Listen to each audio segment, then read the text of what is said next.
Okay, so welcome everybody. I think this is one of the last panels here at ASSA 2022 for AFI. We have a full slate of participants this afternoon, so we're going to hop right into that. I'm Thomas Kemp. I'll be chairing this session, and our first paper up is by Dr. Timothy Wunder. So I'll turn it over to Tim. Thanks, Tom. I'm actually quite happy to be here today. I want to thank everyone for coming. And I've been thinking a lot about how to really deal with what's going on in the world around us. Recently, I shouldn't have come to it a lot closer, a lot sooner. I've realized that a lot of people who are neoliberal mainstream economists, they are well aware of what's going on and what's wrong with what they're saying, you know, how it's incorrect in some ways. And I've been trying to figure out how to sort of address this.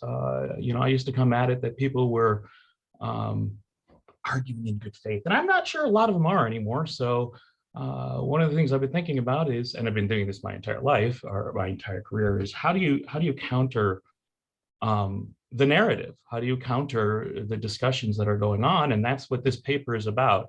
I call it lost in translation, but I really should have called it mock your opposition, because someone needs to. It's time we make fun of these really unsustainable assumptions that are often very much indoctrinated in our high school economic classes, our intro economics classes. And I'm sure most of us would hear and say that there are some, you know, economists who really believe this, but it's not what we're teaching the students, and it's time we start. I should note that this paper, the seed ideas, come from a chapter in an upcoming book by Charles Whalen as the editor. Spoiler alert, it's a great book. It's really good. You should get it when it comes out. So let's just jump right in. Economic myths are what I'm really going to be talking about here. Ray's discussion yesterday about destroying macroeconomic myths is really a way to sort of introduce what I have in mind here. With me, though, I've been talking, because I teach intro classes and I teach them as a critical thinking class. I like to explode micro myths a little bit more, myths, and give tools. We should note that Ray and all of us are a part of a long institutional tradition. Go back to just theory of the leisure class. What Veblen was doing there was making fun of the silliness that so many people put into the theory of economics, and they are silly. This paper, I'm going to cover two mainstream myths: small government and universal scarcity. In the chapter in Whalen's, I also cover the myth of rationality, and I talk about rationality. This is a scaled down version. It's completely different in terms of its writing. I spent a lot of time on it to sort of perfect things a little bit better, to get it down.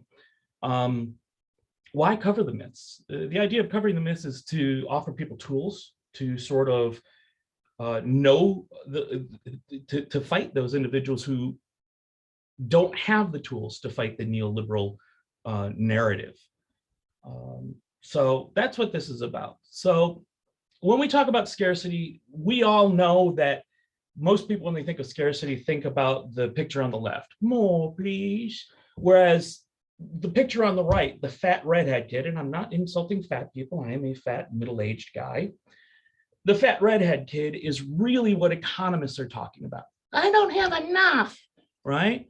And that fat redhead kid is really not, we all know that it's not a societally thing, it's a spoiled thing. So when we talk about universal scarcity, what the mainstream economists and neoliberals are doing are purposely confusing these two concepts. That's the easiest way I like to put it. In all of the intro texts, the mainstream intro texts, it starts with some silly definition of economics as the allocation of scarce resources. Why they don't call themselves choice theory instead of economics is because economics has a much more broad appeal, but they really are choice theorists. And I'm sure that there's some role for them somewhere in social sciences, but they're not talking about the economy. They aren't.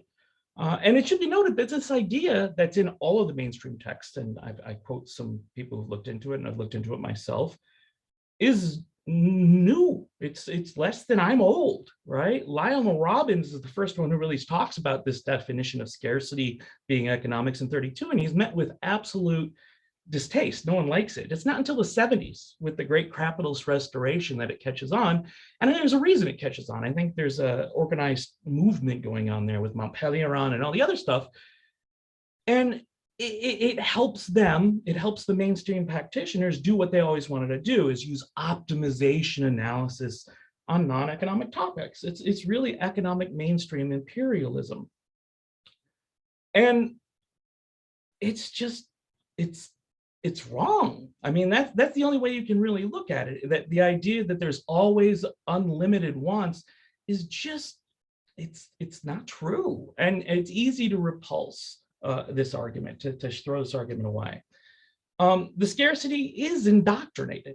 And here's the tool I like to hit. And if you teach one of the intro classes, it means your students are going to hit the other intro class. And it's always nice to throw it out there so that they ask it in the other intro class. What is it? It's the idea that you always, if you're making a choice, you have scarcity. Opportunity cost is how they start it.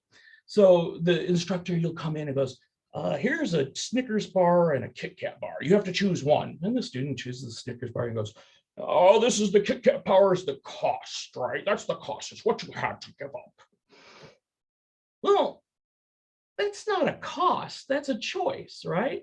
So I kind of want to write a book, 101 Ways to Piss Off Your Economics Instructor. And I want the student to come back and say, okay, Mr. Professor, here's one candy bar. You can have this candy bar or not. What's the cost of it? Well, it's just one. There's no choice. Therefore, there's no cost, right?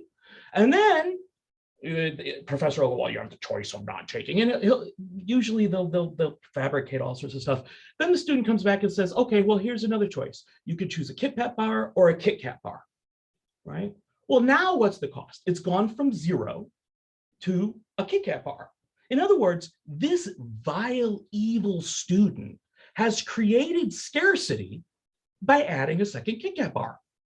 What a horrible human being, right? All of the stuff we're doing in our society by creating more stuff is creating more scarcity, according to this clearly flawed definition. I like to compare this to the myth of Ugg and Krug, you know, the two cavemen who decide to get together and use money, and they choose gold because it's simple to use gold. It's stupid, it's false, but it promotes the neoliberal agenda in the mainstream analysis. If everything is scarce, who are you to tell me that my desire for a gold-plated toilet seat is somehow inferior to your desire to eat, right? That's what it's about. We all know it. I, of course, stole this from Poliani. It's nothing new, but it's a way to use it. Second one, small government, all right? You know, this has been going on my entire cognizant life. I was born in 71, so I remember Reagan coming into office, and the idea of government being bad has been so thrown into the face of everyone that it's now seen as the morally correct, smart high ground. It's not, but it's seen as that. So how do we confront this? If you look at mainstream economics, even their discussions on government always boil down to how many resources the government uses. What's the size of the government to GDP? As if the government doesn't create anything of value, that it is the user of value. If you're going to build a road or a school, you're going to take away poor people's food. That's the real problem. We build less schools, poor people have food, or some silly argument like that. And they really indoctrinate this. And they talk about small government. And if you look at the first chapters, they'll say something like, government should be small and do stuff like protect property rights. But if you go beyond this, it's going to mess up the natural market outcome. I always like to think of this as faith-based economics. I believe in the economy. I'm not even sure what that means, but you hear it all the time with economists. I believe in the market. Not that we have markets, but anyways, how do you confront this? How do you show that this isn't small government? It never has been. You might call it limited government, but it's definitely not small government. You know, what about property rights? There is nothing small about property rights. I'm sitting here on a Sunday morning talking to you across the country, in part because it's my job. I probably do this for free, but most people go to work, do everything they do because they have to pay for the stuff they want just to live. So I give a story of a guy named John Galt. You know, I've asked yourself, who is John Galt? He's just a person, right? Now, let's say John Galt decides that he's going to start his own business, and he's going to do it by not paying his rent. He wants to become an entrepreneur. I always love that phrase. Landlord demands him to pay rent. He says, no, I'm saving that money to start a business to save the world. Maybe I'll buy a valley someday and go and retire in it. The landlord, of course, goes to the judge. The judge says, hey, pay it. If he says no, the judge sends the police. It is not the landlord that enforces his property rights. It's the police. And I'm just thinking the police might be a member of the government, right? So the police kick Mr. Galt out, and Mr. Galt, not to be deterred because he's such a go-getter, he goes out and he goes to the park, builds himself a nice house.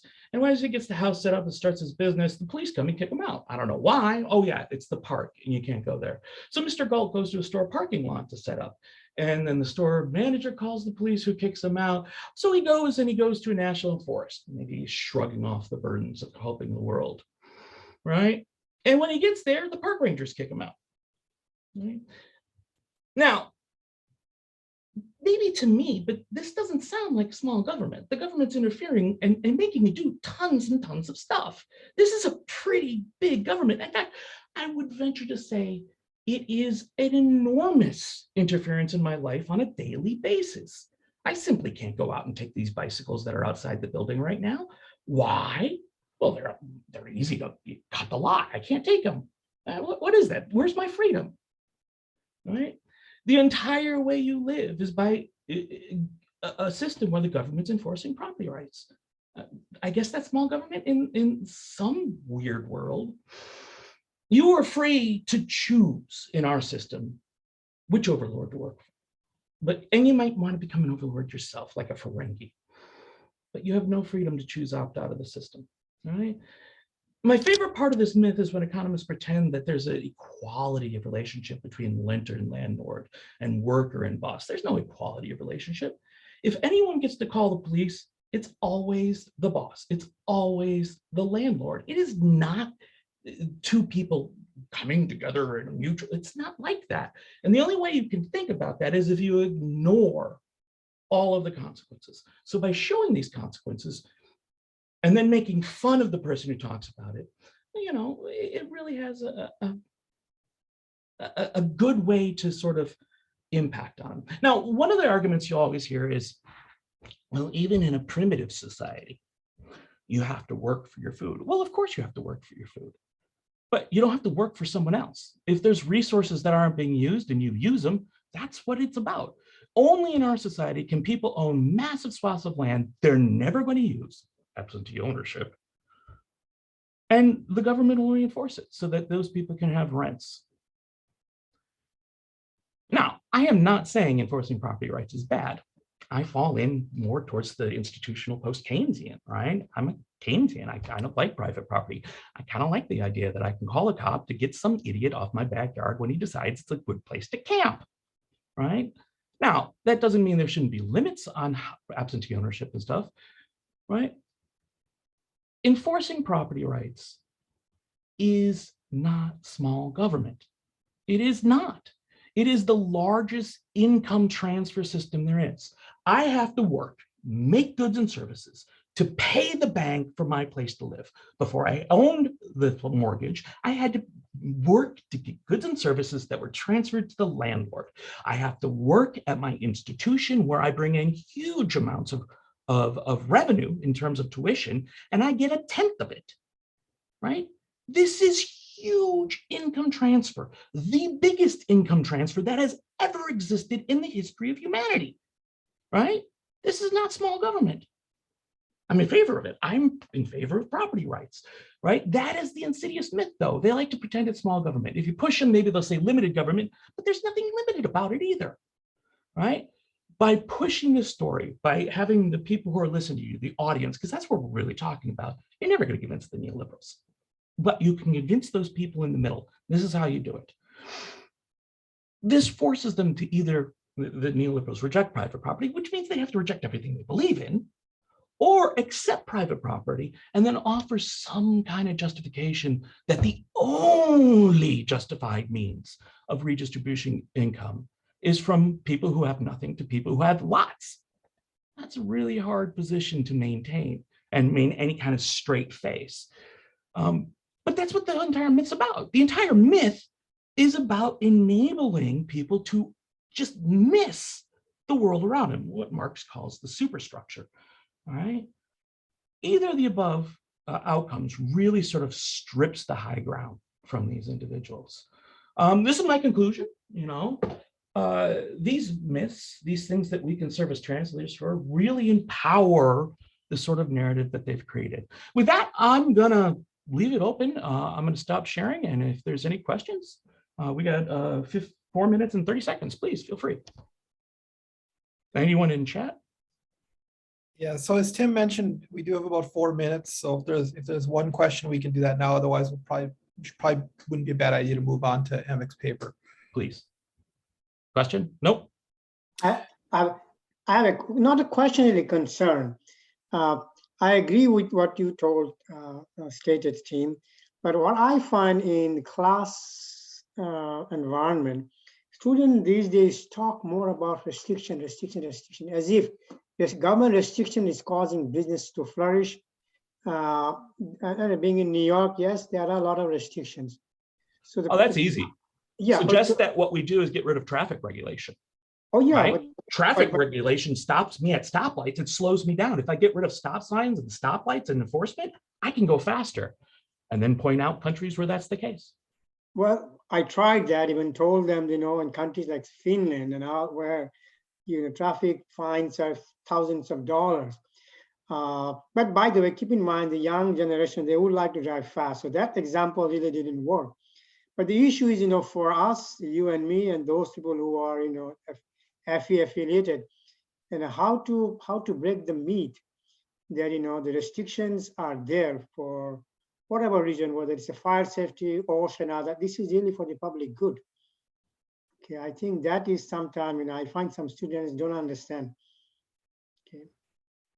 My interaction with the younger generations is really, they sort of react good with logic, but if you make it logic that's humorous, they grew up on Jon Stewart. They grew up on, the whatever on NBC now.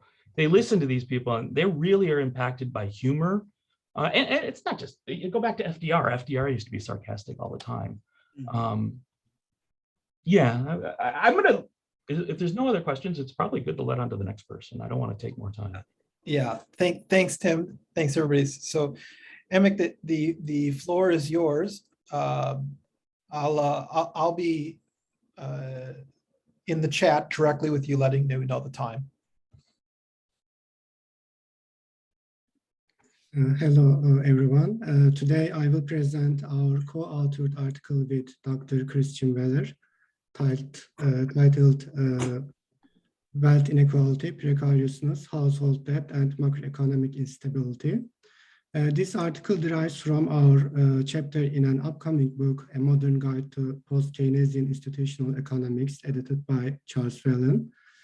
This paper considers the connections between the massive and rising US wealth inequality, broadly experienced economic precarity, widespread household debt, and macroeconomic financial instability.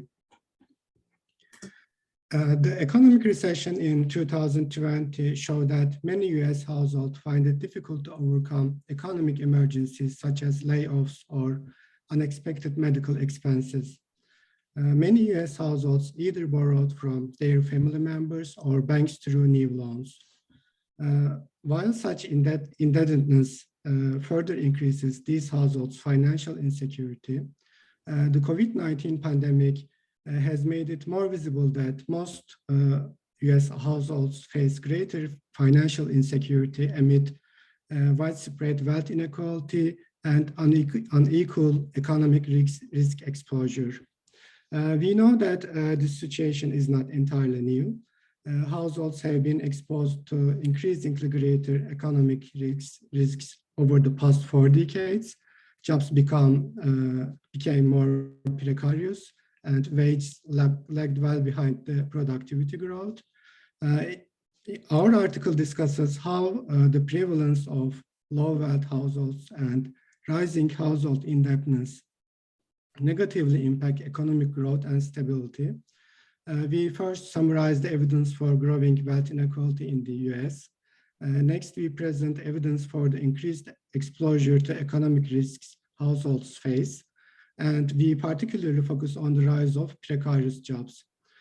We show how the rise of economic risks has contributed to wealth inequality. Furthermore, we examine how the growth of household indebtedness presents a crucial link between widespread wealth inequality, increasing risks, and slower growth and greater instability. In the final section, we offer a brief discussion and conclusion on the implication of our study for public policy. We drew on existing literature supplemented with data from the Federal Reserve's Survey of Consumer Finances and Distributional Financial Accounts. And lastly, the Census Bureau's Household Pulse Survey. US wealth inequality has increased during the past 4 decades, especially in the wake of the Great Recession. Wealth inequality continued to rise even during the recession after the COVID-19 pandemic began. Between December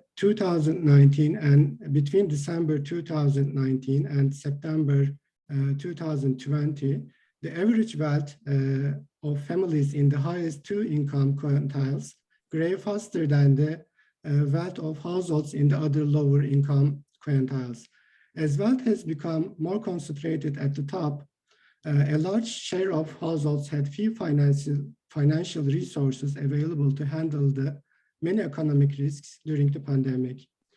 Figure 1 shows the average wealth for each income quintile. However, this does not reflect the full extent of US wealth inequality.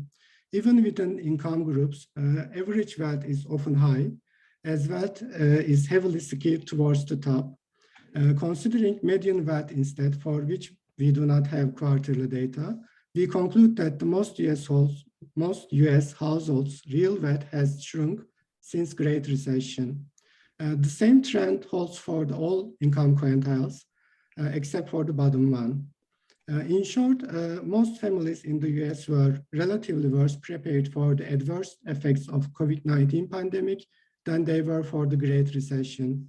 Millions of low-income and middle-income households faced housing insecurity and poverty as they have few resources to fall back on as jobs disappeared and costs for healthcare grew. The COVID-19 pandemic highlighted the importance of the precautionary savings. During the pandemic, individuals without precautionary savings often also had precarious jobs and fewer options to leave the workforce, even when working longer posed added health risks. They had trouble to paying their rent or mortgage, faced food insecurity, and often could not pay their medical bills. For example, about 20% of renters and about 10% of the mortgaged homeowners were behind on their payments during the pandemic. The combination of low wealth and widespread risk exposure for many households was no accident. Companies had often managed to shift the financial risks to workers over the past 4 decades. Moreover, social protections such as minimum wage, union membership, and social insurance programs eroded under political attacks. Precarious jobs expanded in the labor market, and workers had fewer fallback options. Precariousness in the US labor market became especially evident after the 1970s. According to Arne Kalberg, precarious work refers to employment that is uncertain, unpredictable, and risky for workers. Today, fewer workers have access to standard employment relations, which Lee Vosko described as a full-time continuous employment relationship where the worker has one employer, works on the employer's direct supervision, and has access to comprehensive benefits and entitlements. According to some economics, the fundamental dynamics eroding the standard employment relations are subcontracting, franchising, and supply chain globalization. These dynamics serve to reduce the labor costs, protect employers from the responsibilities of working conditions, and transfer this responsibility to the third parties. The labor have become more commodified, and there has been more instability in employment and earnings on behalf of the workers. The economic crisis of the early 1970s, along with increased global competition, led to the reorganization of the labor institutions. In addition, various public policies have also led to expansion of the precarious work. For example, federal minimum wage has not been increased since 2009. The budget of the public agencies that monitor the labor regulations, such as Occupational Safety and Health Administration and Equal Employment Opportunity Commission, were cut by the Reagan administration. Moreover, governments and employers' attacks on unions have caused the labor market to become more precarious for workers, and steady decline of the workers protected by collective bargaining agreements. The results were not only slowdown in wage growth, but also rise in income volatility. The major source of earnings instability were irregular work schedules, unemployment benefits, and contingent payments, such as tips, bonuses, and commissions. Income volatility has grown since 1970s, and it has particularly increased it at the bottom and the top of the income distribution.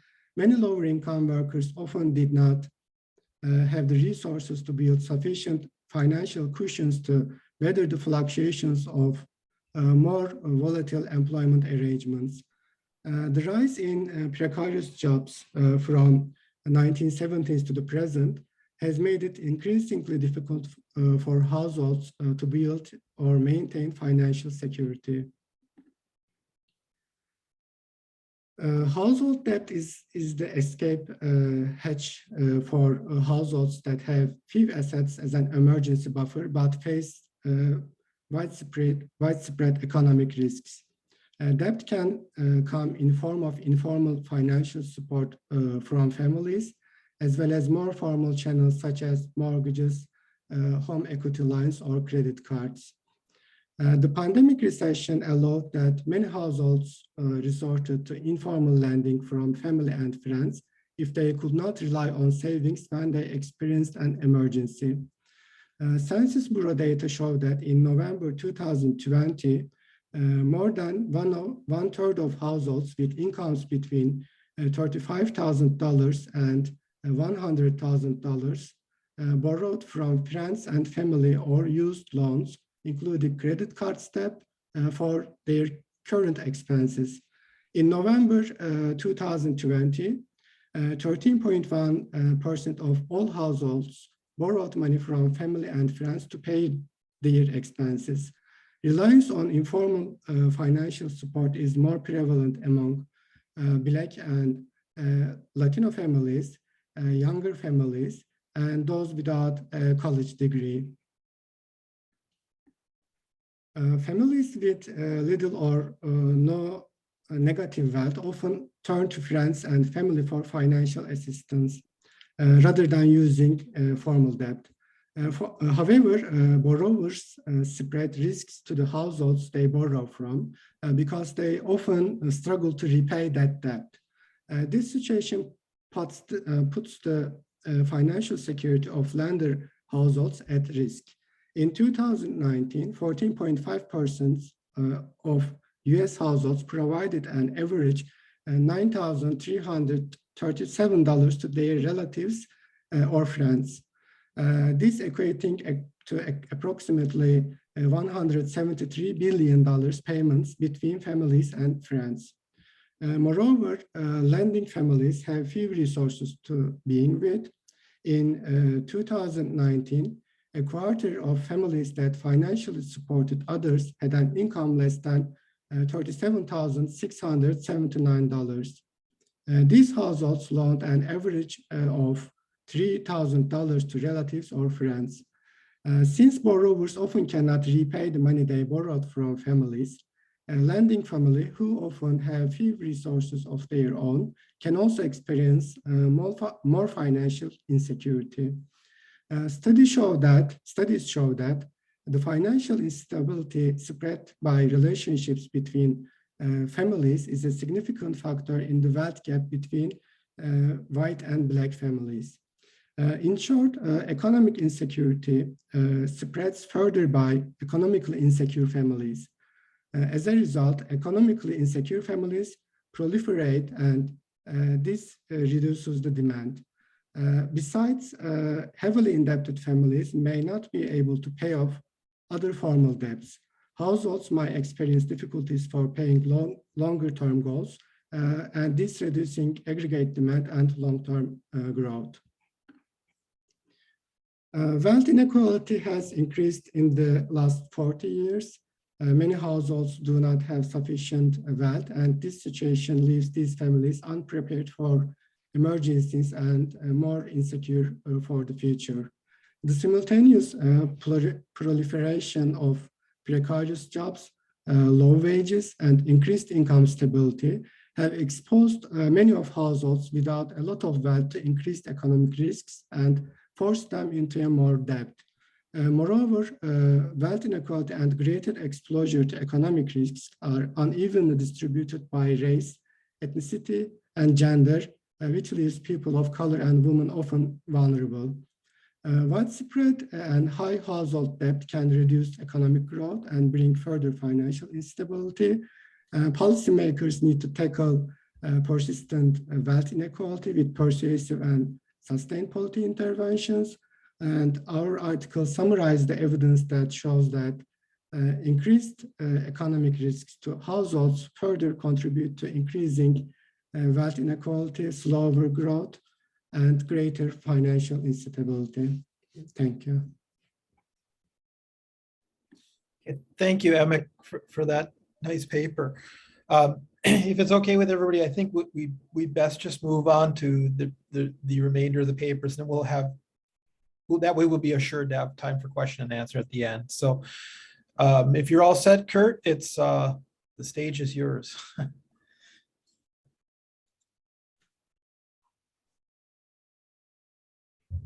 Well, howdy, everyone. My name is Kurt Keiser. I teach at Southwestern College in Winfield, Kansas, small college in South Central Kansas, about 600 students.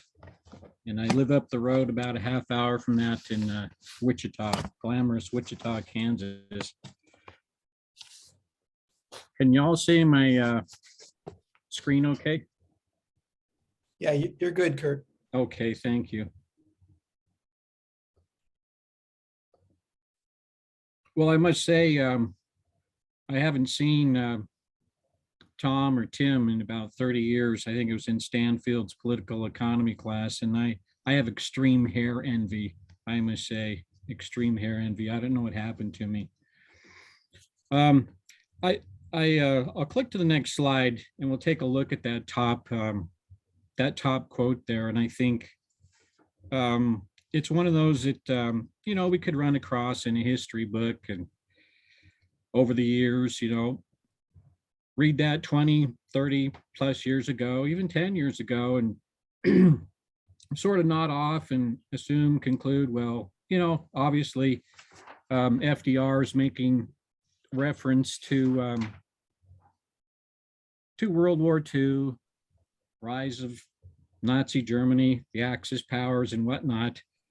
But I think we're all starting to sense and see it in a new light. And I think we should. And it should be very chilling, because it won't be long before the USA can head down that dark path. And we're well on our way, as many of you know. And it could very well be, the turning point could be the midterm elections here. So it could be the last handful, several months of American democracy as we know it. It's a huge issue. It's a complicated issue. I try to talk about this in class, teaching principles of macro and micro and work this into class. So I'll try not to. I'll try to be professional here and keep it scholarly rather than anecdotal. But it's difficult to explain to the Munchkins what's going on. And I have to think back, what was I like when I was 18 or 20 years old? I might have tuned out on some of this, but as you know, we're fighting Fox News, One American Network, what used to be called Facebook, social media in general is what we're up against. And we saw this calamity a little over a year ago, right there at the nation's capital, terrorist attack. And it's got us all thinking, where did that all come from? Could it be avoided? Is there time to fix things, to repair things, to put us back on track? And I won't go down that list. You can read that list of you're not free if. I think some of those things are, as I try to explain to my students, it's common sense. I don't know if those need to be debated so much. The FDR's four freedoms, and we'll talk about the FDR's second Bill of Rights here in a moment. We could discuss the context of where these came from, thinking again of these four freedoms. A touchstone, there's multiple interpretations here, but a touchstone, again, World War II, the rise of the communist bloc. But again, we have to think, was there something more structural that FDR had in mind as he thought about these things? And it may not be so evident, I think, in the four freedoms, what I'm suggesting there, but I think it's much more evident in the second Bill of Rights that it wasn't just about, well, we've got to really push back against these scary forces afoot in the world. Fascism, the rise of powerful state, Soviet Union, the Com Bloc. But the second Bill of Rights, I wonder, suggest, is it deeper, more structural in nature? In other words, setting those horrible periods of history aside, those ordeals, and just thinking more broadly about the United States, the political context, social context, what have you. We're looking at something more structural, and I think that is what's relevant to us today as well.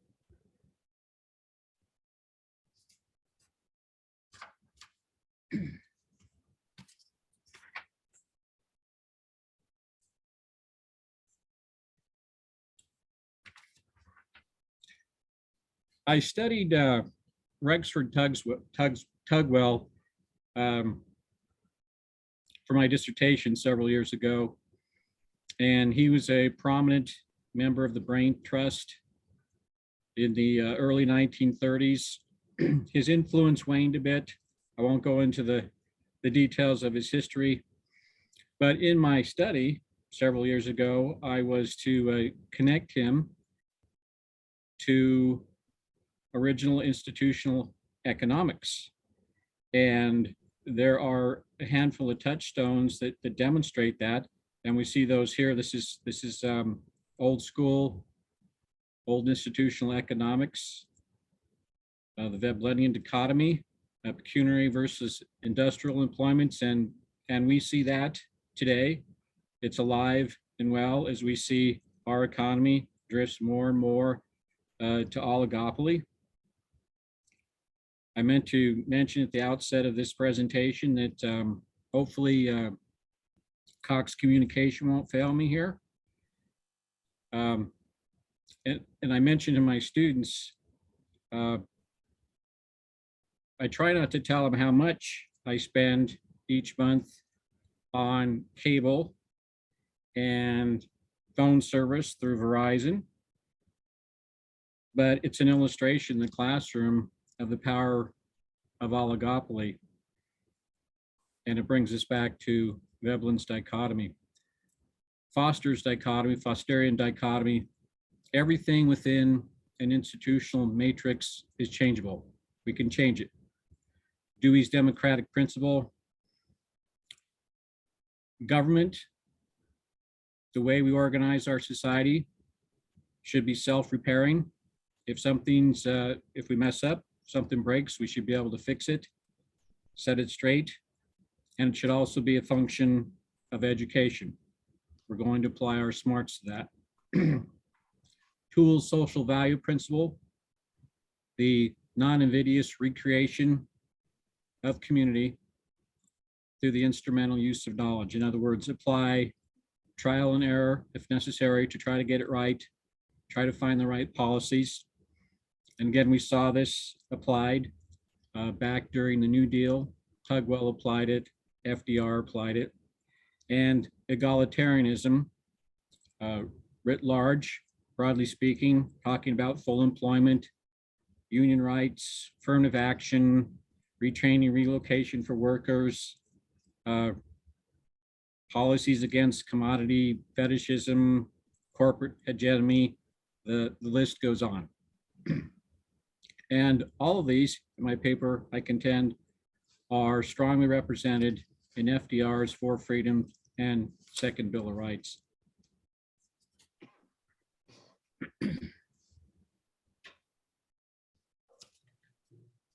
So,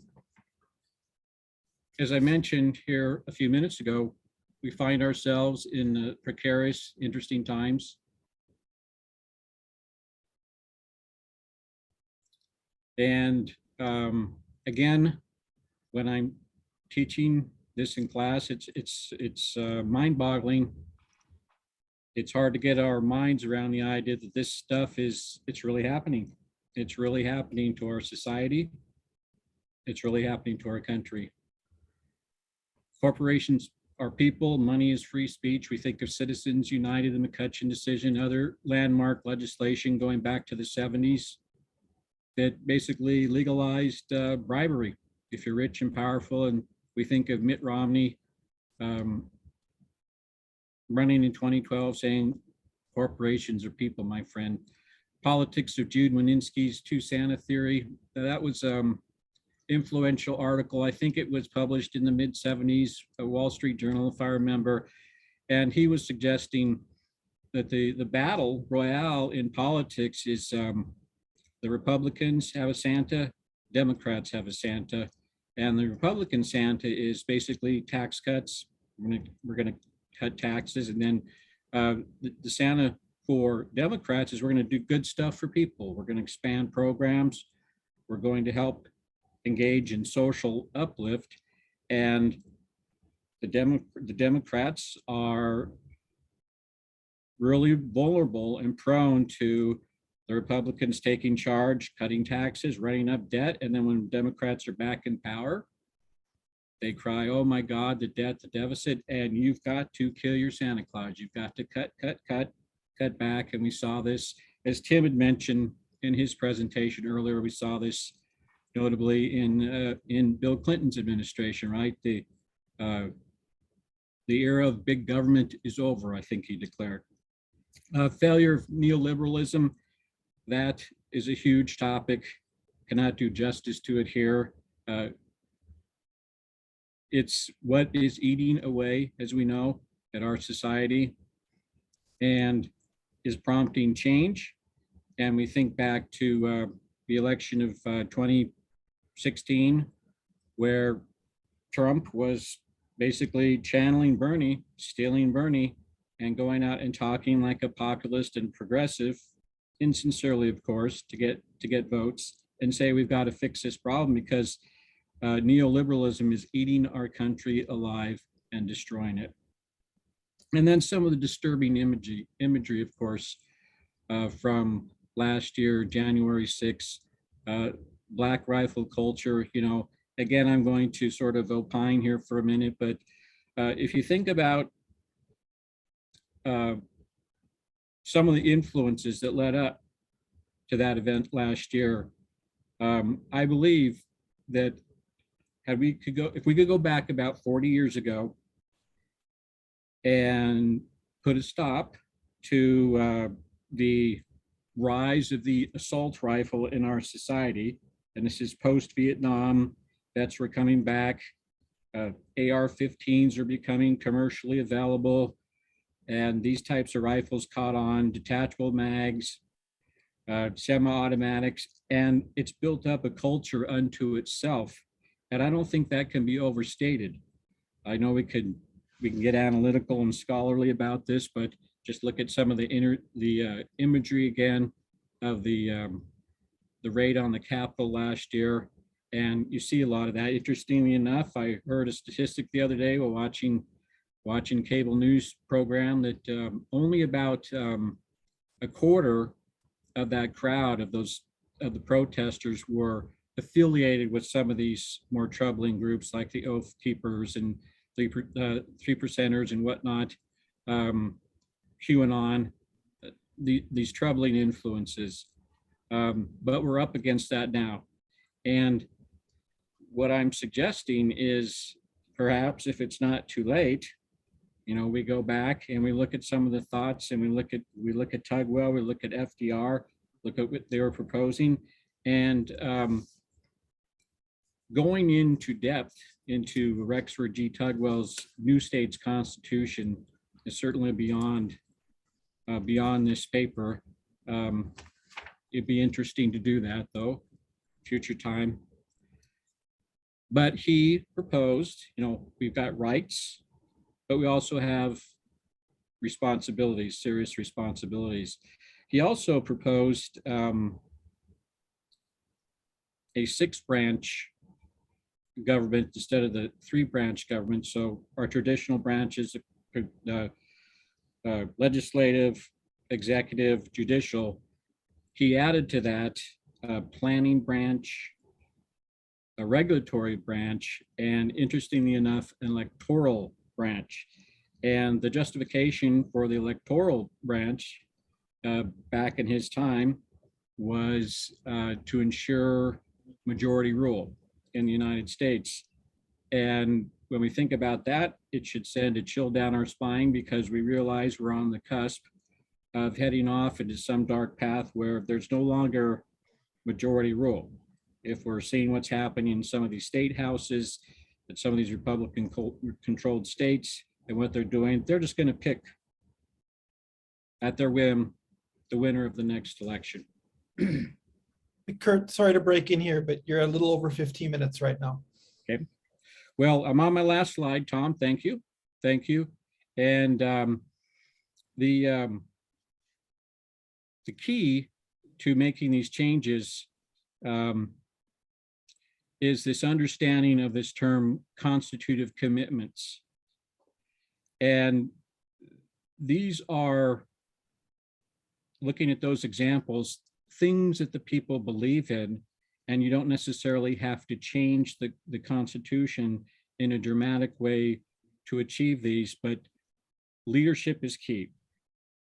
I think leadership is key. Now we see what happened with Trump, and we can think about, well, maybe he's a useful idiot for this thing called Trumpism.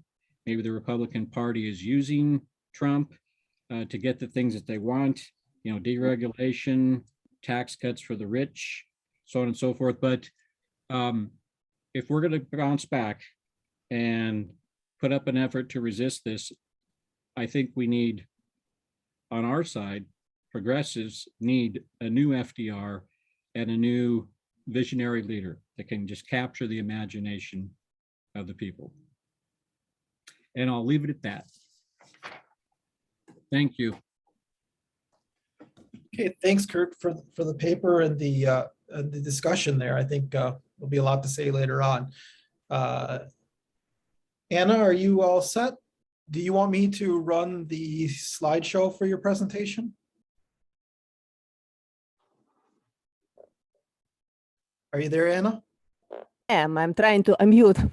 Okay. Always confused. All meetings could be Teams, could be whatever. Mute, unmute. It's something like a black box for me. Sorry about this. Now Okay. I'm trying right now, and one participant. So I have window, but it doesn't open it for me. One participant can share at a time. This is what I see. So probably previous participant didn't leave. Because I discussed this with our IT technician, but I don't see how I can basically have access even to desktop. Forget about cloud service. I've been told to run from my desktop, but I can't. Yeah, I have your presentation here. Let us, for the sake of time, let us try, but I'm not sure because it's so heavily animated. So Okay. that is but it's like a slideshow. Let us try. Right, so- I'm really very grateful that you're helping. So Sorry about that. Hilka, can we run from my desktop, but Anna can speak then? Is that workable? Yes, let's try that. If needed, I will make you the host, and then that should work as well. Let's give it a whirl. Okay. Actually, right now I see some sort of my presentation, but can you see it? Yes. Oh, it's a miracle.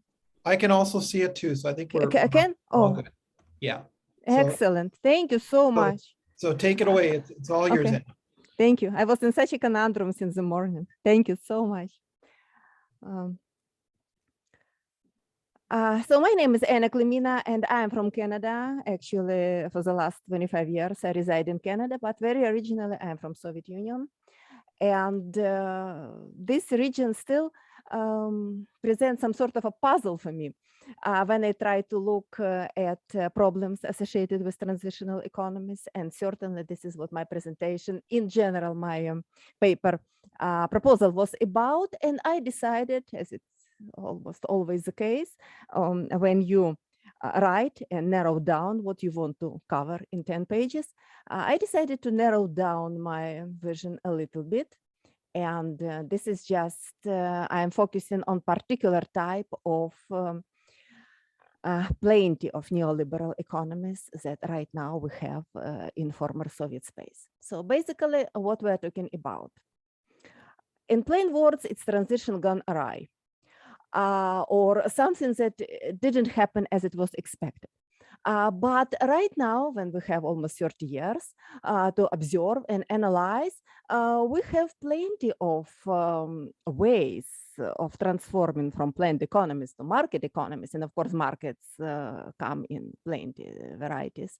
It's understandable. But all these could nevertheless be summarized, that is what I argue, as a national neoliberalism.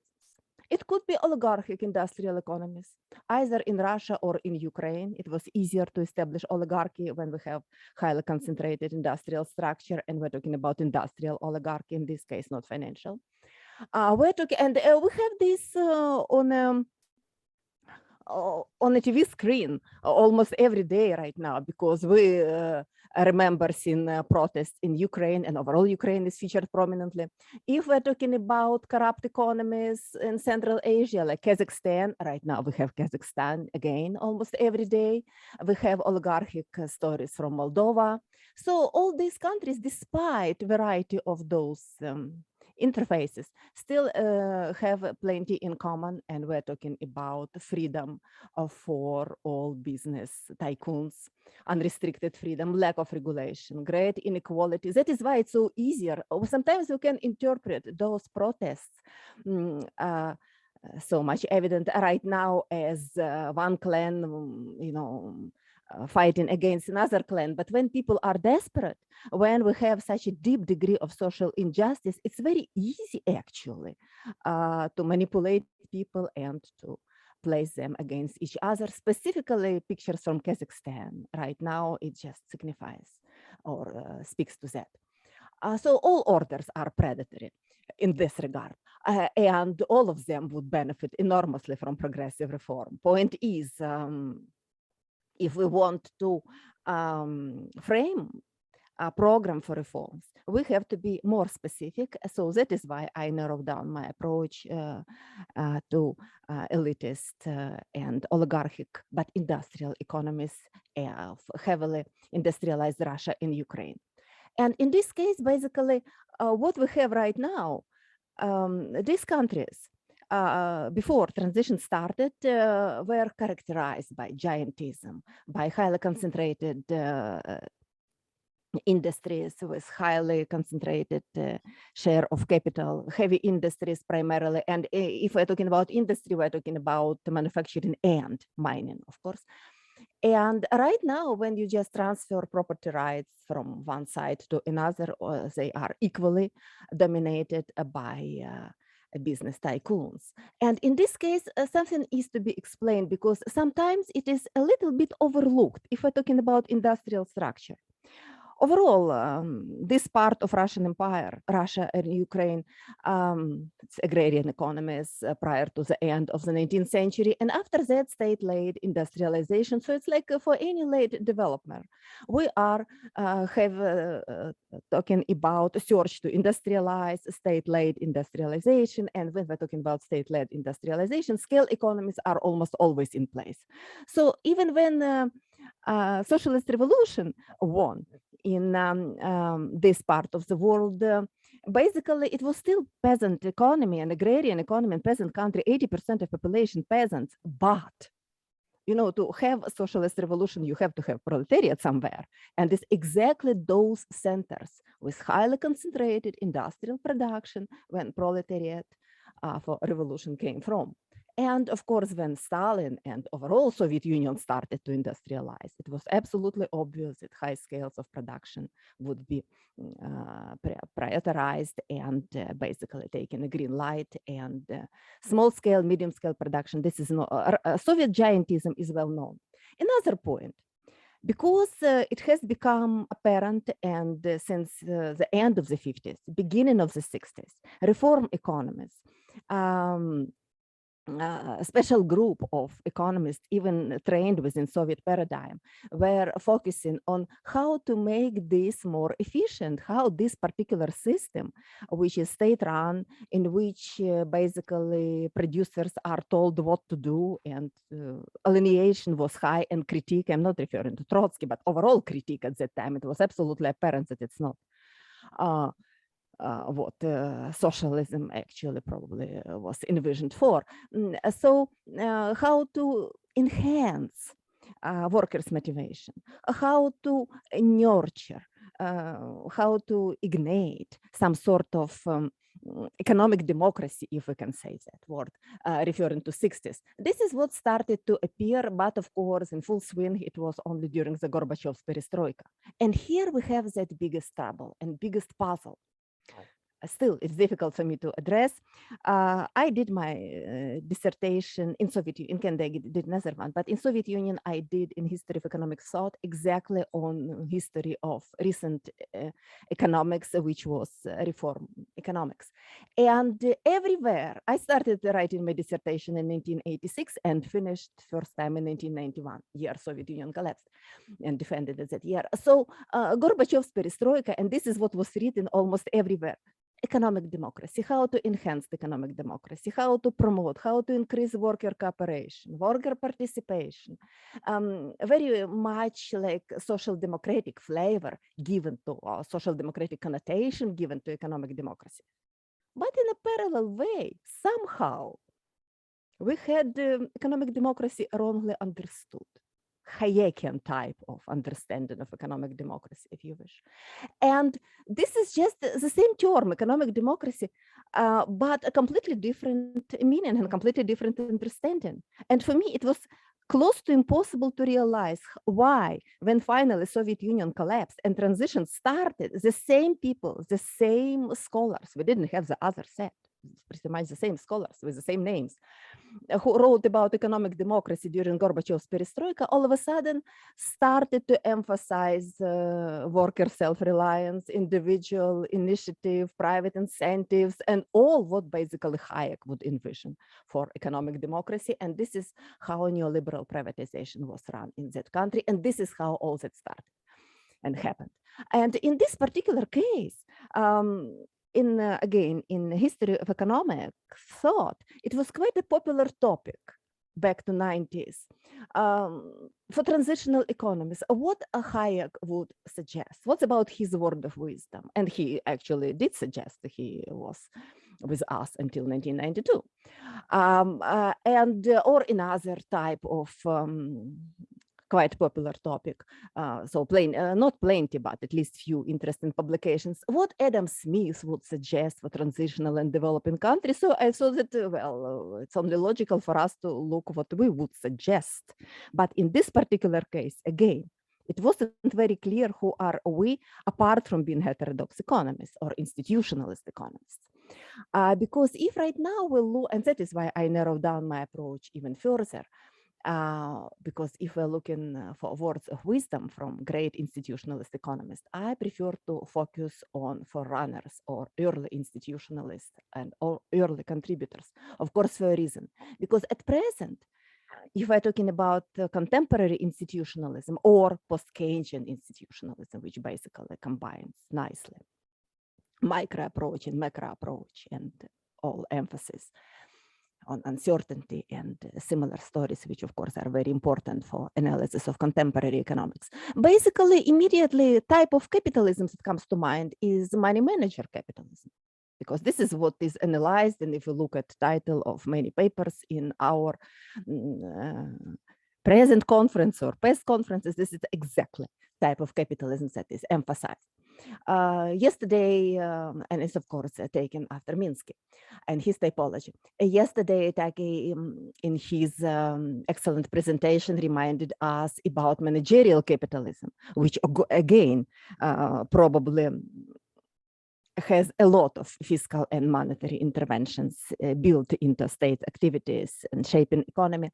But are we there yet? With money manager capitalism, it's even not a question. It's not applicable to these economies, no matter how you look at them. It's not stock market developed. We don't have pension funds developed. If we are talking about oligarchs and their vast financial and monetary holdings, they usually are kept in Western economies, so they participate in Western type of money manager capitalism. It's not applicable to these countries.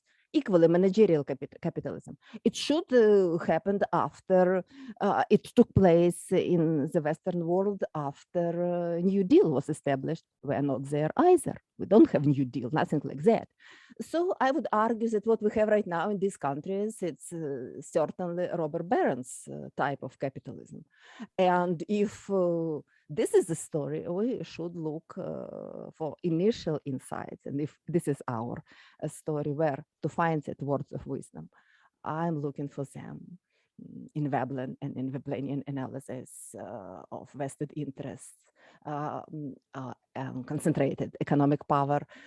I prefer to refer to institutionalist approach, first approach to the analysis of concentrated economic power as a pioneering approach. Of course, being from Soviet Union, it's impossible not to be familiar with Marxist paradigm. I was educated in political economy after all.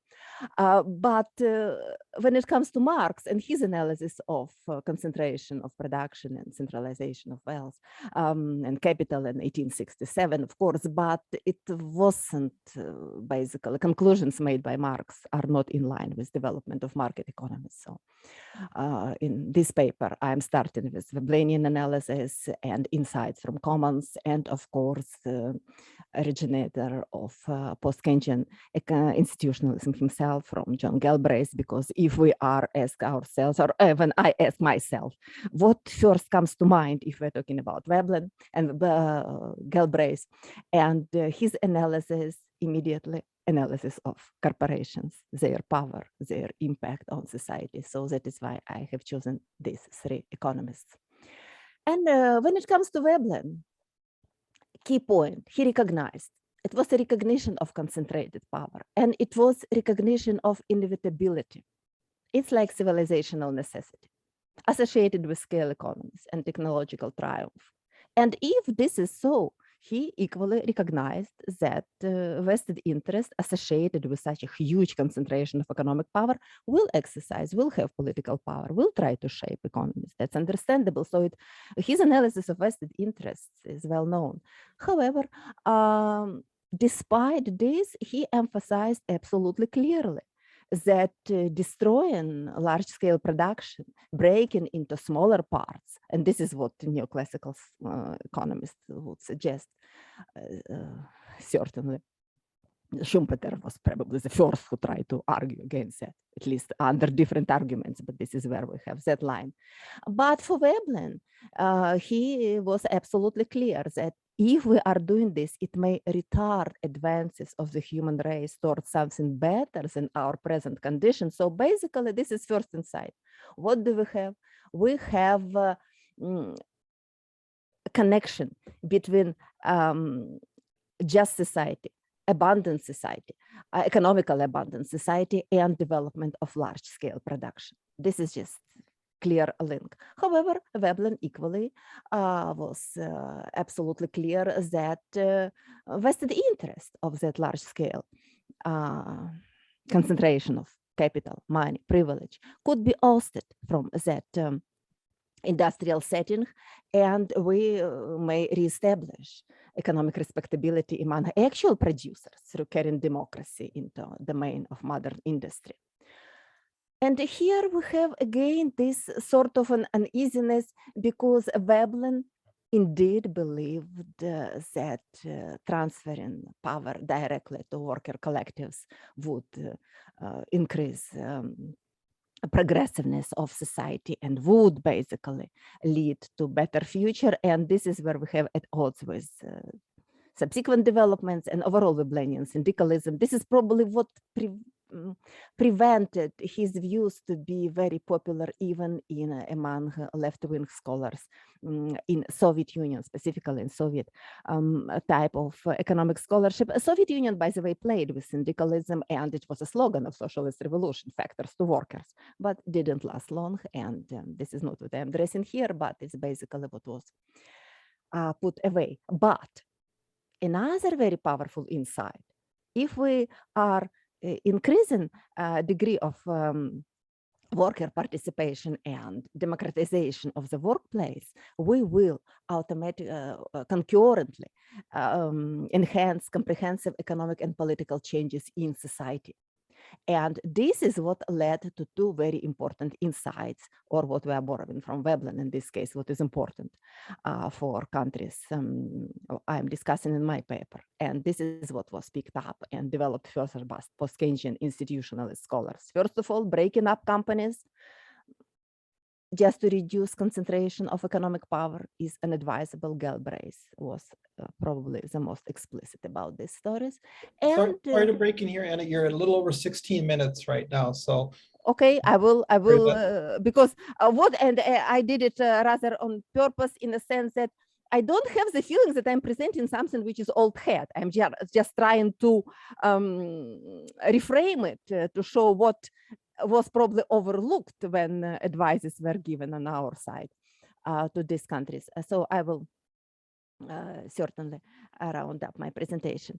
And this is what basically we have right now when general understanding of democratic participation in the economy and society. I was thinking I had 20 minutes. This is what you emailed me a few days ago.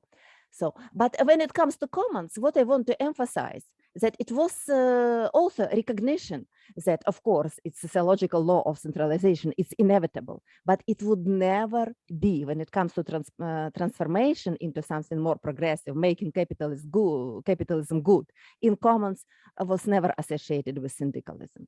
And I put here, because myself, it's actually quite a powerful book in which he clearly explains that grassroots incentives from below would never produce required changes, and we have to look at combination, power from below and power from above, in plain words. I put here quotation from Commons directly, lawgivers, law interpreters from above, and of course, worker collectives from below. And this gives completely different emphasis to volitional or intentional changes of economic evolution. And this idea of artificial selection is actually quite a powerful idea, because it is through that process, actually, power in society redesigned, through all this process of negotiation, bargaining, new practices are developed, and necessary changes in law are presented. And what is equally important is ameliorative nature of human volition. It's always for the betterment. It's always associated with survival of good customs and punishment of bad. And that particular futurity planning purpose is just when we have the first impact, first emphasis that it's very important to reduce uncertainty. So again, it's a link to post-Keynesian analysis. So we have, again, quite a nice symbiotic relations between institutionalism and future post-Keynesian analysis, because we're talking about security. This is what people want the most. And in addition, Commons also emphasize a role of the state, that power from above, and a very, again, positive vision for the state. And we have some publications that we can even refer to teleological vision for the state for Commons, which I don't believe that it's teleological, but certainly state has a responsibility. And this is, again, insight from Commons. Because states or concerted action under the name of political parties select and gets control of hierarchy of legislative, executive, and judicial personalities, and indeed can shape laws of land. And not only it gave birth to institutional regulatory economics, which is not to enhance competition, but actually to increase well-being of people. But in addition, this gives that counter argument against the vision for the state, as you know, evil to be avoided.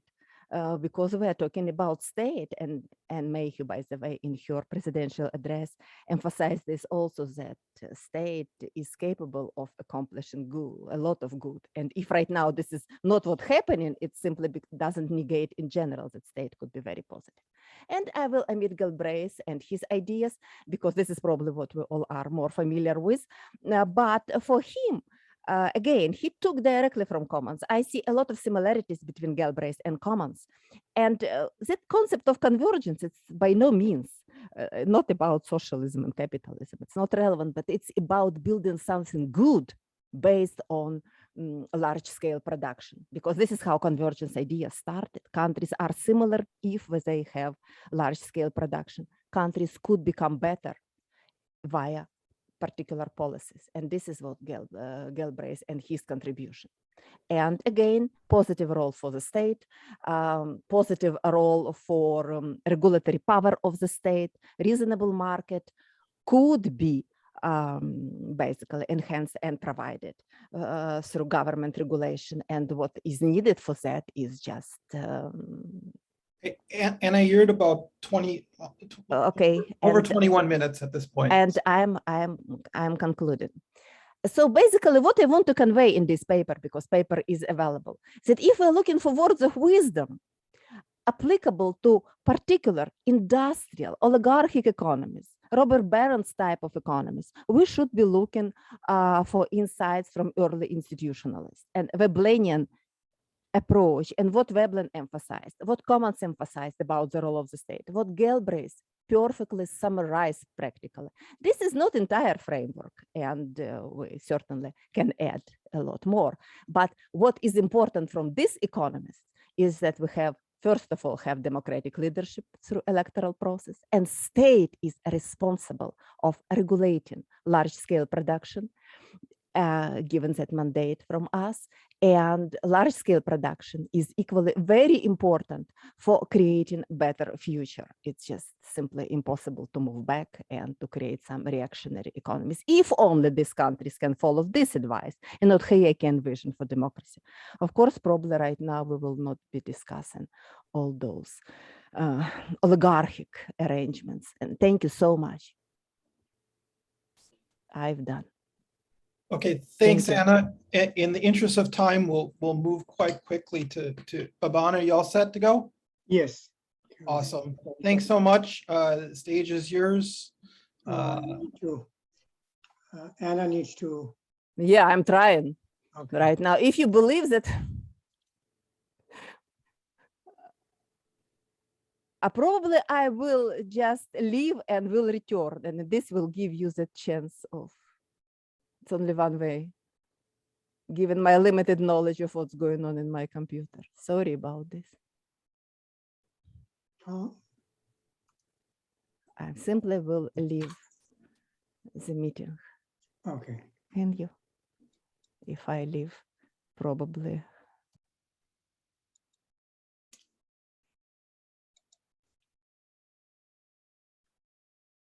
Can you Okay, see? yep, you're good to go. Okay. Hi, this is Baban Hasnat. I'm a professor of international business and economics at SUNY Brockport. My paper's title is Culture, Institution, and Policy Responses to COVID-19.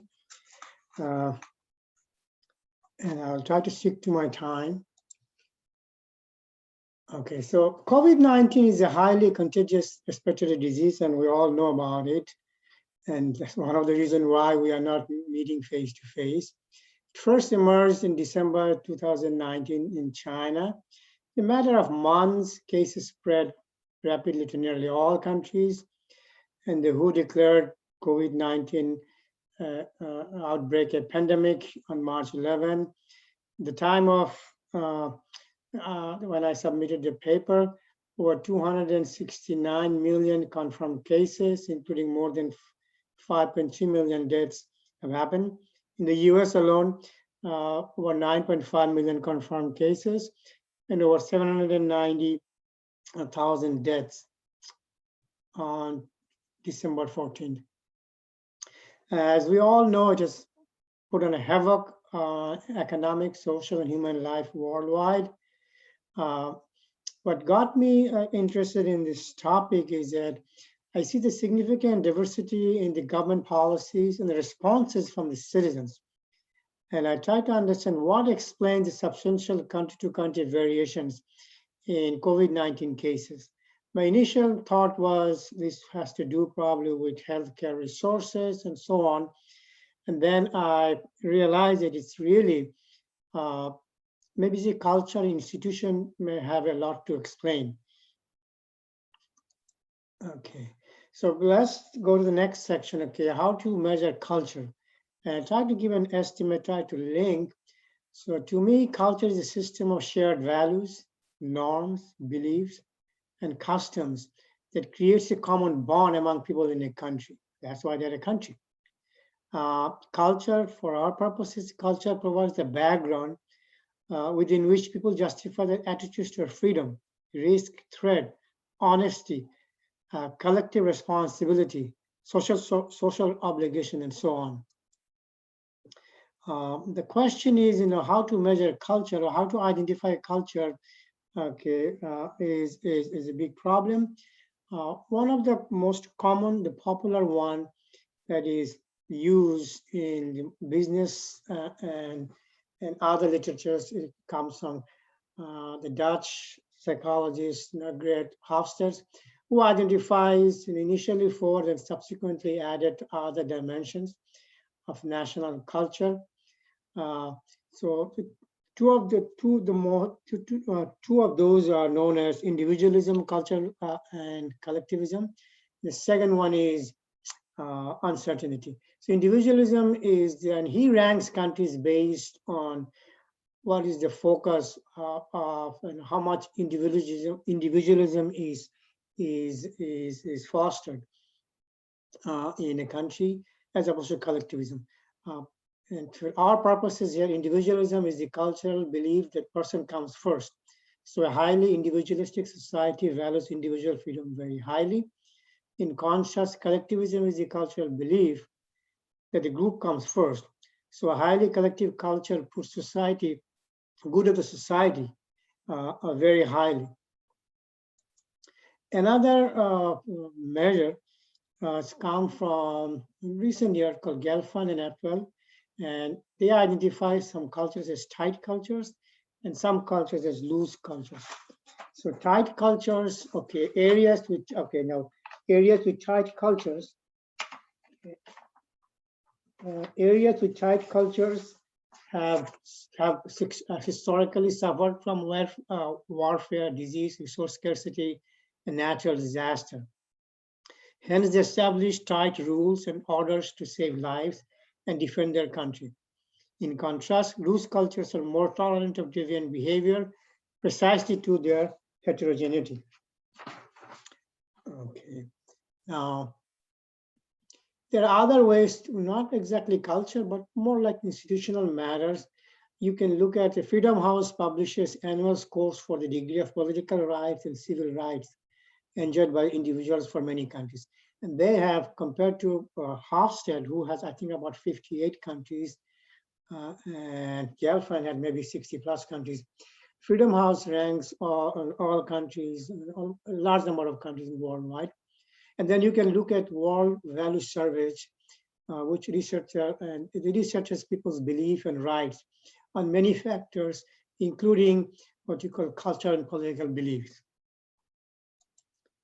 And so, and very surprising is that, quite a few, there are a ton of data available on COVID-19 related issues and healthcare, even in culture also. And I found that Gelfand, Kell, and others have produced some articles in recent years. And for the sake of time, I'm not going to go with literature review here. So what I want to do is try to see if there's any pattern, any kind of link between, say, COVID performance you can define as death or cases and institutions. So with that, I try to estimate a series of models that take the generic form as in COVID-19 cases, and is subject to what you call, could be explained by some standard variables and some cultural and institutional variables. And the first problem is, what to use as a dependent variable. Well, I could use what you call a number of death, but death is also explained by, for example, how much healthcare resources you have available in a particular country. But for my purposes, I just use confirmed cases as a dependent variable. And if I look at the data, which is provided by many institutions, including what they call World Health Organization, and you can see a vast amount of data. So daily, if you look at the daily confirmed cases, they were the highest in April 2021. So I focused my study, empirical estimation, on April 2021. I use the average confirmed cases per million population in April 2021 as a dependent variable. And we derived this data from the World Health Organization. So then I want to use certain standard variables which can explain why the cases are high or cases are low. One is called stringency of government responses to COVID-19. I call it SI. And this is widely available. What they do is that there are measures about 19, what you call, there are cases of the World Health Organization. It creates a data and they use 9 variables. They use 9 variables to measure how stringent the policies were in a particular country. So this index includes, for example, such as school closure, workplace closure, social distancing, and travel bans. Okay. Then I can use I think from the literature of health areas, population density. So okay, the first case I mentioned is the higher the stringency, you would expect lower cases. Population density is densely populated countries will have more cases, and I get this data from World Development Indicators. Percentage of people 65 years old and over, okay, because they are the highly vulnerable group. So if you expect, if a country has a higher percentage of people in that category, they will have more cases. And the fourth one I use called Global Mobility Index. Okay, it's a Google. What it does, it provides what you call an index where it uses January 3rd, 2020 to February 5th, 2020 as a base period, and calculates changes in the movement in subsequent periods. So they have what you call the tools such as smartphone and others with which they can locate the people's mobility. Okay, so I expect a lower index number related to the base period reflects a lower mobility trend in movement. We believe that a lower index number will be associated with lower cases. Now, as for cultural and institutional variables, I use Hofstede's individualism as a culture, as one measure of culture. Okay, people in highly collectivist cultures are more likely to sacrifice their individual rights to public health. But people who are highly individualistic countries, okay, will not like to sacrifice their cases. So I would expect highly individualist country will have more cases. Uncertainty avoidance is another dimension that that business world uses. So there are some cultures that try to actively avoid uncertainty, and some cultures, okay, don't care about uncertainty. So a country with strong uncertainty avoidance follows rigid rules, codes, and beliefs, and is intolerant of unconventional action. So we expect a low uncertainty avoidance country to have more cases. Okay. Then I use Chelfand's, tight nation and loose nation. Okay, and tight societies also use what you call a strict rules and order, and we assume a tight nation will have lower cases. And then I get the data from World Value Survey. It's trust in government. A country that displays a greater trust in government will follow government's guidance and will have lower cases. Okay, and again, the same World Value Survey gives you conformist. They rank countries based on scores, countries based on whether the people in that country, what you call a conformist or not. A country with highest score for the conformist index will have a lower cases. And finally, I can use civil liberties. Okay, a country with high civil liberty scores will tend to ignore government restrictions and hence will have more cases. So we find that countries where, civil liberty is taken to an extreme cases might ignore what are government restrictions and will have more cases. Okay, so let's look at some quick data, what you call graphs now, and before we go into empirical estimation. My first one shows you what you call log cases per million population and scores of individualism.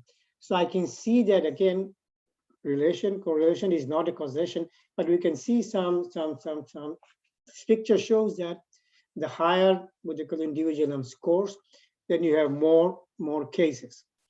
Second one shows what you call tightness and COVID-19 cases. Okay, we find that where tightness score is high, okay, we find that the log cases per million population is going to be low. And third one, the third graph, the last graph shows association between countries, what you call civil liberties, log cases. Okay, so we find that for civil liberties is taken very highly, okay, well, very high.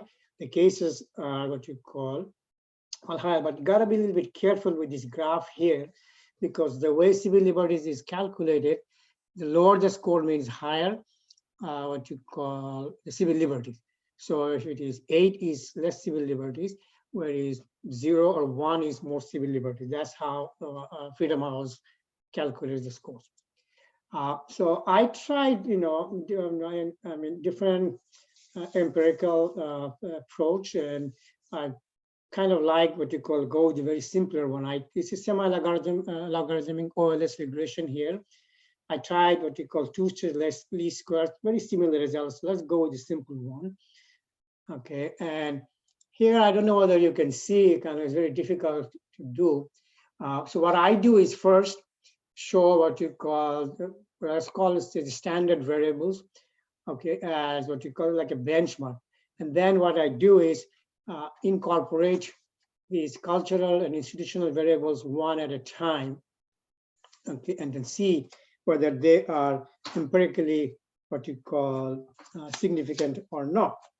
So I do that. So the first observation, okay, if I can know, I know it's a little bit problem with this big table here. So general fit of the model, all the model is good in the sense is that our adjusted R squares vary from 0.42 to 0.71. Because this is a cross-section study, so that's why it's not in the. I would say claim that the model performed well. NEF statistics reveal that null hypothesis, the regression coefficients are jointly equal to 0 can be rejected at the 5% level. Traditional what you call test for what you call any robustness of empirical estimation. Multicolority is not a problem because all various VIF, various inflation factors are very below 2. Birch-Bergman tests indicate absence of serial correlation of 1, 3, 6, and 7 model. For 3 models, it was a problem, so I used robust standard errors to calculate. Okay, now what about the result? In the benchmark model, where I have all these standard variables, not any cultural institutional variables, all coefficients of expected signs, and 3 out of 4 estimates are significant at least at the 5% level. As hypothesized, we find that higher SI, means stringency index, is associated with lower cases. So if I want to calculate what you call in a very specific number, I could say that 1 unit increase, okay, 1 unit increase in stringency decreases cases by 0.20 per million population.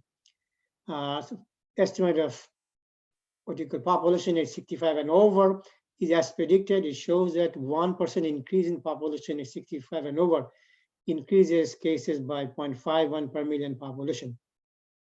Interestingly, what I found, the estimate for Google mobility index is very negative as expected, at 5% level.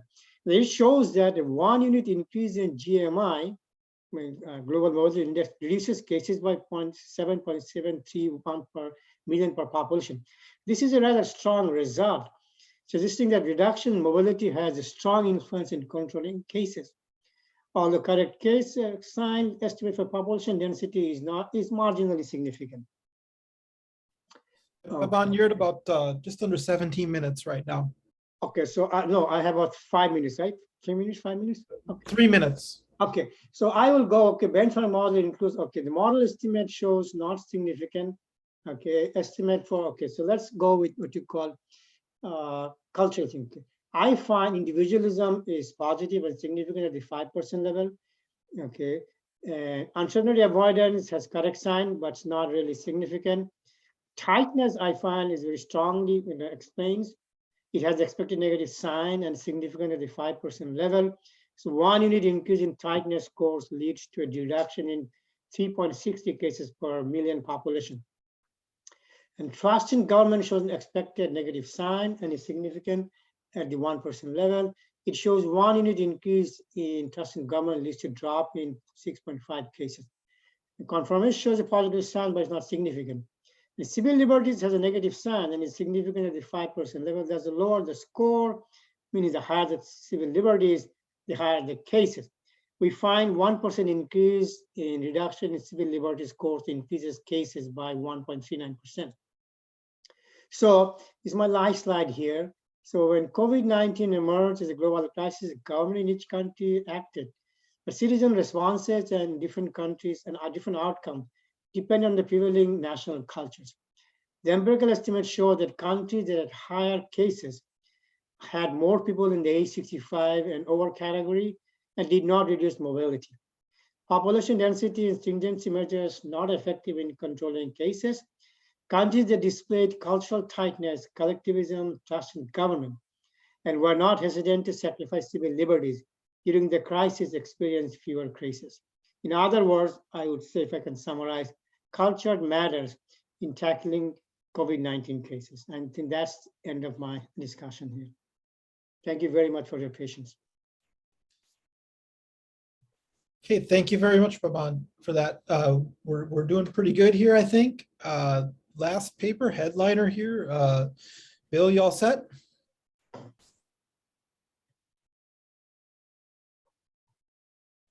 All right, I can see so. It's all yours.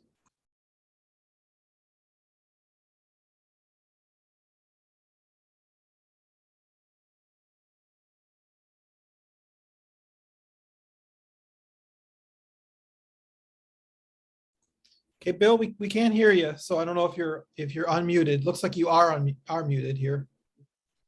Sorry about that. No worries. Okay. This is an extension or an elaboration of part of the argument I made during my J. Fag Foster Memorial Lecture earlier this year. I want to point out that this is not really intended as a critique, but a methodological observation that I hope is enlightening. Okay. Good grief.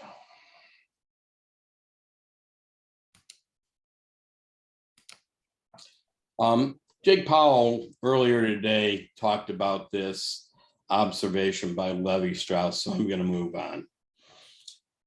In Plato's Phaedrus, he described successful theories metaphorically as those which carve nature at its joints. This is to isolate a causal mechanism for the purpose of study.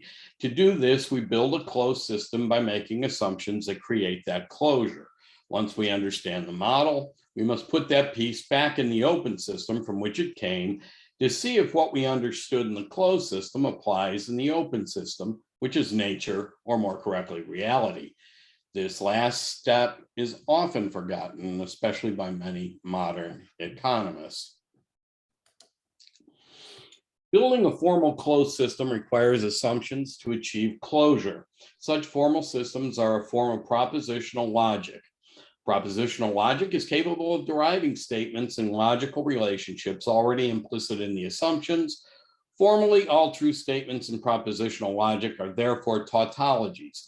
However, this closed system cannot contain all the implications of its axioms, nor can it be complete without producing paradoxes. It is always self-referential as soon as it makes a truth claim, but it is the building block of all science.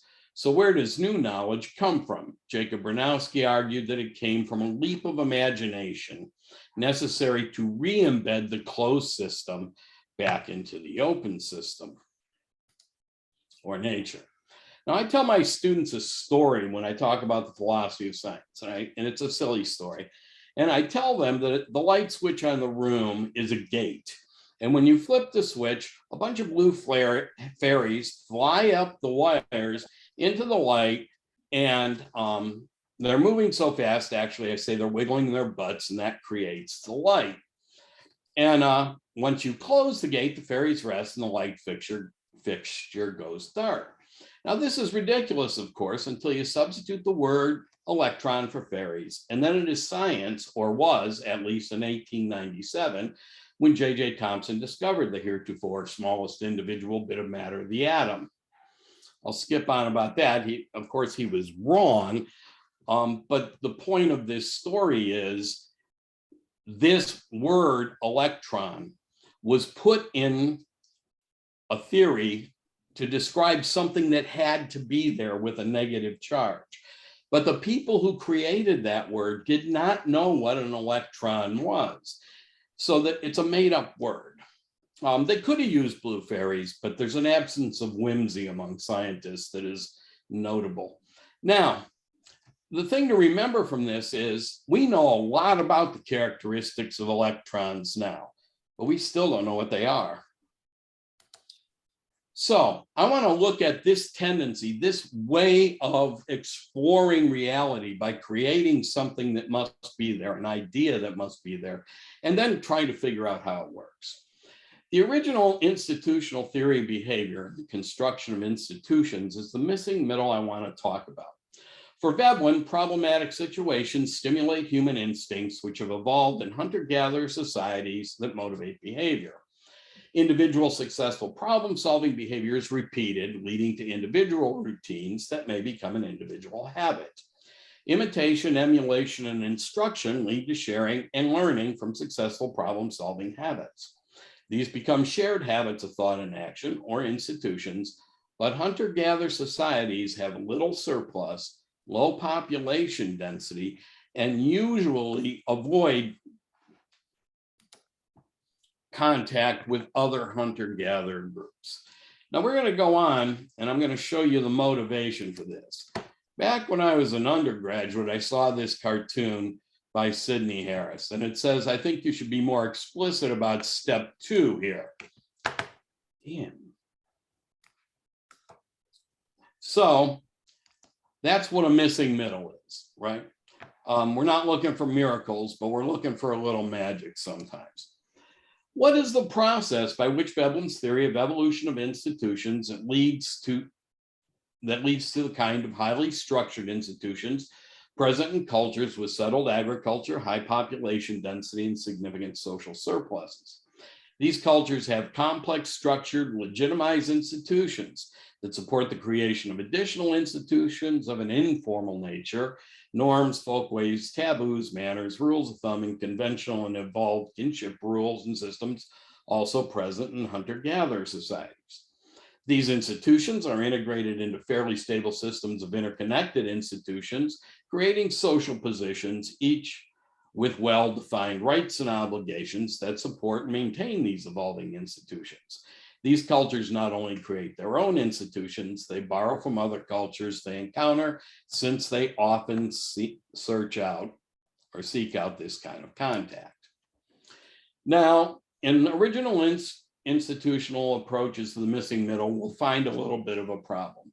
John R. Common's political and judicial approach to the development of institution describes a kind of hermetical process of institutional evolution, but exclusively in the context of highly complex cultures with an already existing complex system of institutions. Ayres takes a completely different approach. He simply rejects Veblen's theory of instincts and skips right over the missing middle to argue that the explanation of human behavior can only be explained in cultural terms. Or as I put it in an article years ago, it's cultural the way down. The problem, of course, is this leaves original institutional economics with an incoherent theory of human behavior. Solutions to the missing middle in OIE, magic words. Hodgson and others reintroduced instinct into OIE. Duggar speculated about the origins of institutions, but Hodgson and Knudsen took on the missing middle directly. Following a generalized Darwinian framework, they explained the development of new institutions, employing the concept of replicators and interactors. Put overly simply, social replicators are elements or attributes of human behavior that replicate that human behavior. Think of habits or routines, for example. But all replicators must be contained within an interactor. The interactor is a stable structure through which the behavior to be replicated regularly interacts with the larger environment in which it exists. Replicators and interactors are like blue fairies. Well, actually electrons. They are two words used to designate things that must happen. We know some of their characteristics. One, social replicators are elements or attributes of human behavior that replicate that human behavior. And two, an interactor is a stable structure through which the behavior is replicated through interaction with a stable environment. Other solutions to the missing middle use different magic words. In fact, all other evolutionary accounts of the missing middle depend on the concept of emergence to account for the appearance of organizational structures and institutions, depending on the favored terminology. Emergence is a magic word used in many different ways in evolutionary and complexity economics to explain the origin of institutions. Ulrich Witt and Tony Lawson argue it means nothing more than novelty. As such, it is not a causal explanation at all. Witt addresses the missing middle or emergence with a procedural approach. He calls his approach the continuity of hypothesis. In this view, the fact that humans and their hardwired endowments are a result of natural selection also figures prominently. However, these genetic endowments are considered as only setting the stage for yet other forms of evolution, which have emerged under the influence of the unfolding human culture. They follow their own regularities and interact both among themselves and with natural evolution in an increasingly richer and more complex way. This means that an ontological continuity over time is assumed in which new forms of change have been generated within the freedom left by the constraints of Darwinian theory, and hence without invalidating that theory. Okay. Yep. So, leap of imaginations require a little magic. If you're going to take a closed system idea for interpretation of an open system, the reconnection is not going to emerge from the closed model. You are not going to be in any circumstance. That's the methodological argument. This is not a criticism of the missing middle in original institutional economics or the other 8 kinds of economics I talked about in the larger paper. Instead, it illustrates the difficulty inherent in any theorizing. When we cannot explain a phenomenon, we give the solution a name and then proceed to figure out what that name must mean in order to figure out the process we are studying, because reality is always a process. Both Hodgson and Knudsen and Witt recognize and propose approaches to figuring out the missing middle. All 3 of these scholars note that this will require historical and cultural studies to understand the particular transitions of particular cultures. Then the results from both approaches' application can be compared. It may turn out that all cultural evolutionary processes are contingent on a particular time and space in human experience, or there may be similarities that allow for generalization. But these authors have recognized the missing middle and have taken a leap of imagination by abducting elements of what seems to be happening, while never forgetting that their frameworks and heuristics and the studies that follow from them must be reconnected to real worlds. I point out this is important because Veblen was very pessimistic about our possibility of creating successful new progressive institutions. I mean, all you have to do is look at the imbecile institutions quote.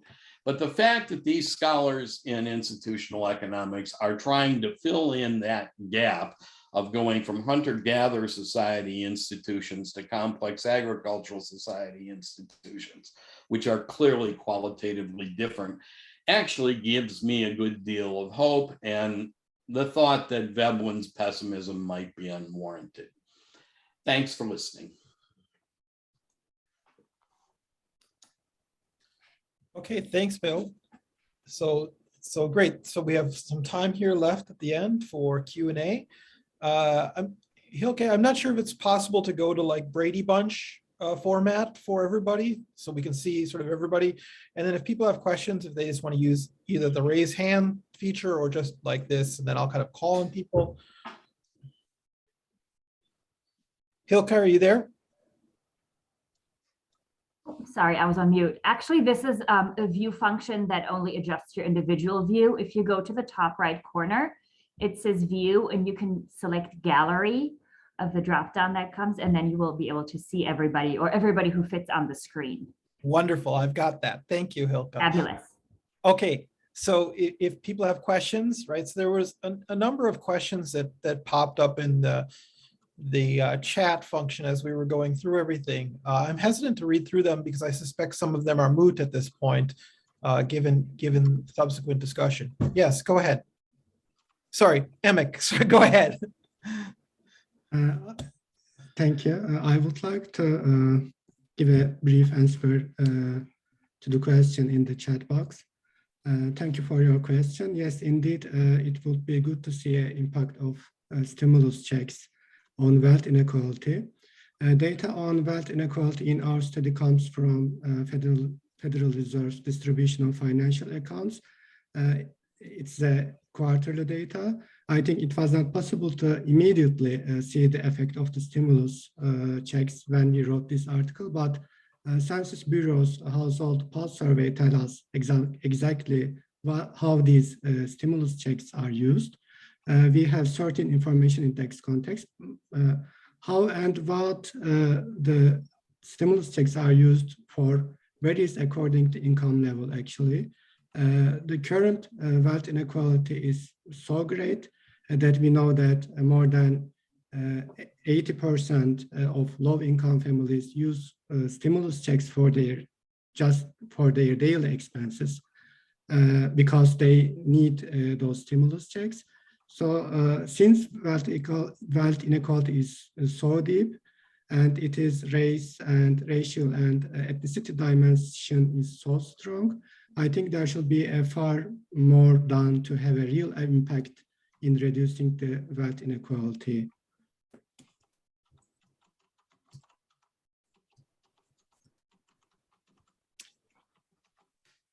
Would any of the other speakers like to address some of the questions that maybe came up in the chat? I think there was at least one question for every speaker.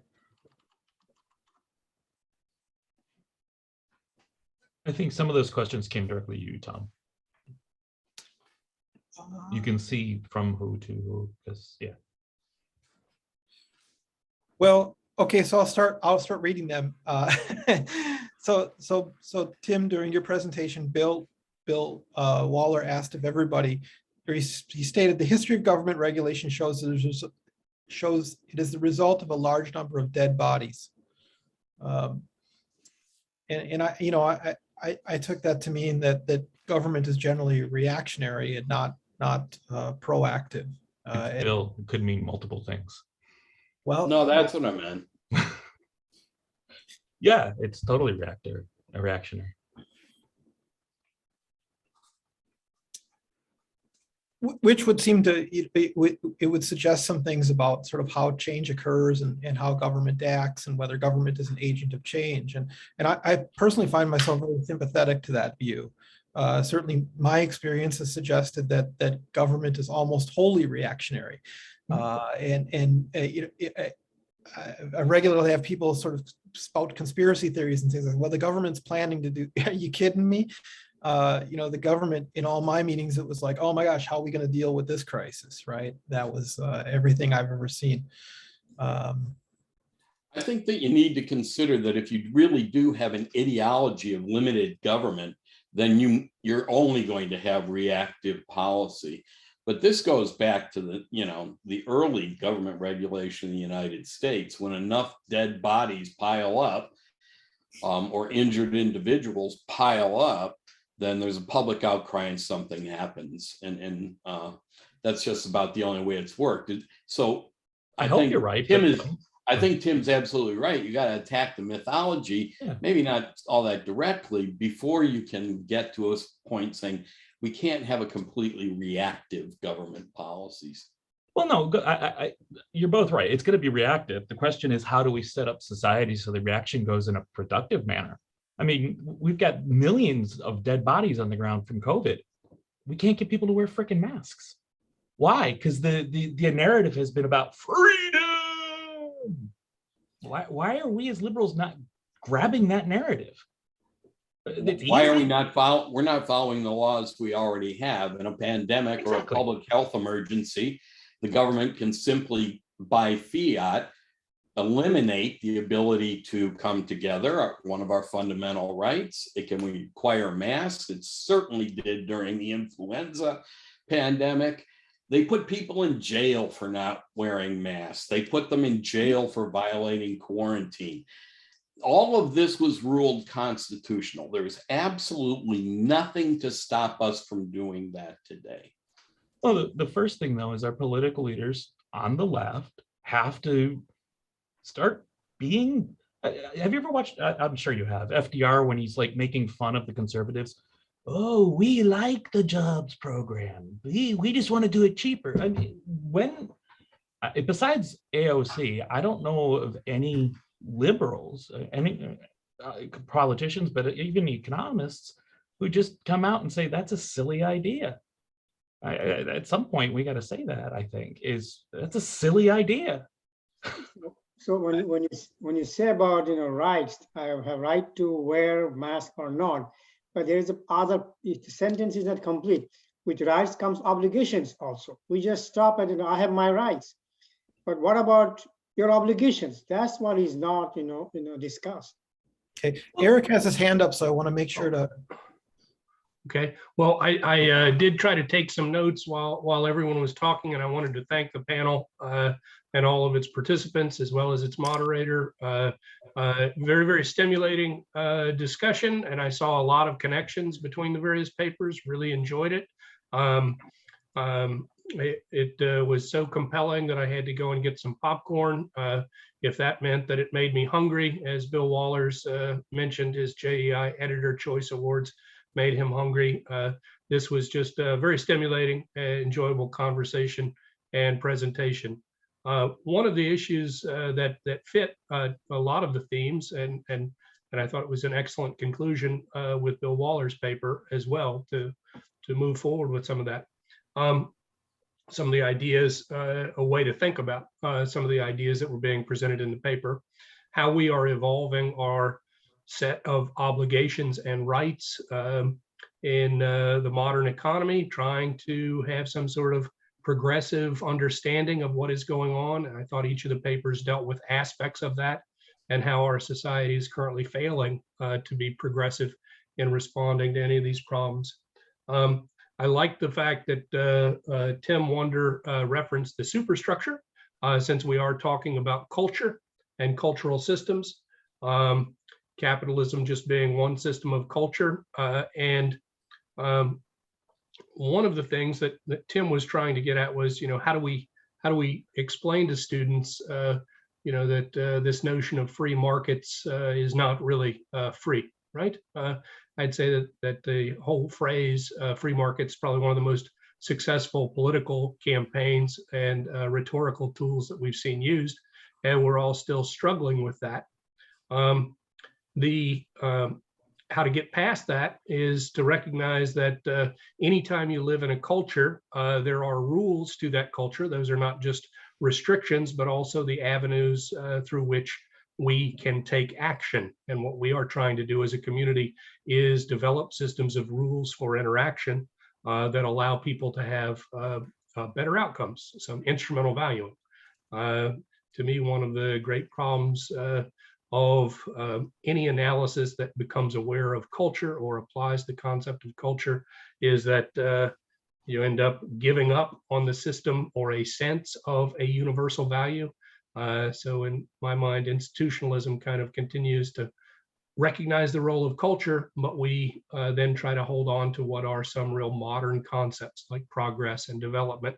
And so have some system of instrumental valuing, some system of values. But I really appreciated all the papers. I thought everyone was doing a great job of trying to articulate what those values should be for our society in a progressive sense. And I'm hoping you guys can continue to work on the middle, right, to the missing middle, as Bill Waller put it. I don't know how much time we have left. So I just wanted to say thanks for the panel. With Emek's paper, I don't know, this is an old citation, but Hackers, the Great Risk Shift is one that I really enjoyed back in the day, describing the process of deregulation.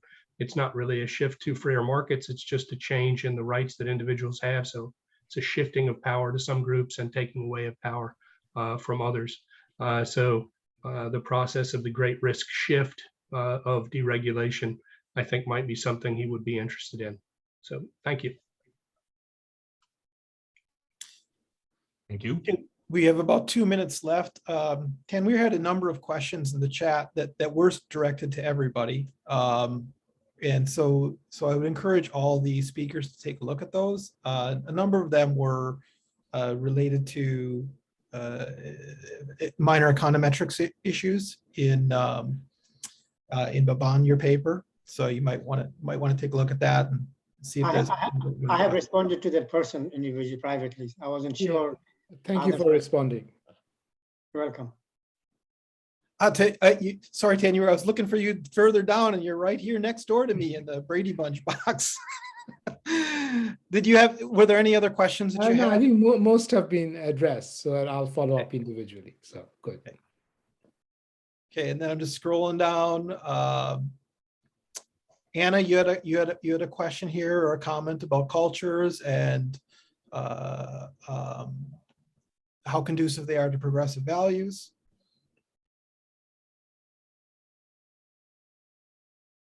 Myself. Yeah.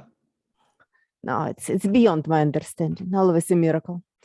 Trouble with all those cultures, and specifically probably I don't know, because the United States, but Canada, we are very open to immigration, and we see this multiculturalism, and it's like a nightmare, frankly speaking, because all these tiny cultures and tiny communities and what's going on within those communities and what type of relations is suppressed, or we have entire communities. Right now we're talking about vaccination. Well, I don't want to provide names, but particularly it's entire cultures that prevents entire settlements from getting vaccinated. Even right now, even in province of Saskatchewan I lived in, and neighboring Manitoba, and all this kind of stuff.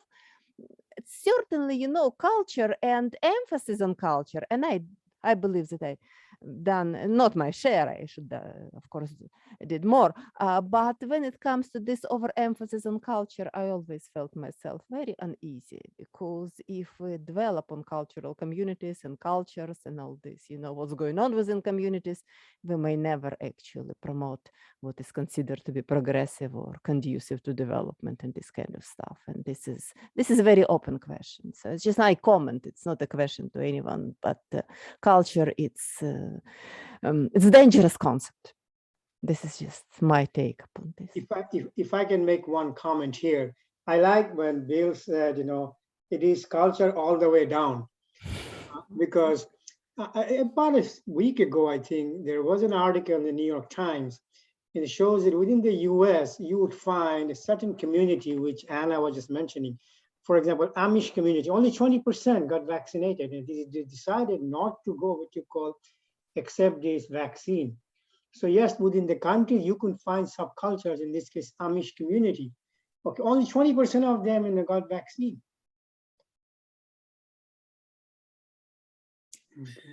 Okay, well, thank you, everybody. I think I'll take this last minute to chime in. I think this is of course, ICAPE will continue tomorrow. So for those folks, I was looking at the schedule. It looks like a lot of really good stuff. So probably everybody should try to tune in for that tomorrow.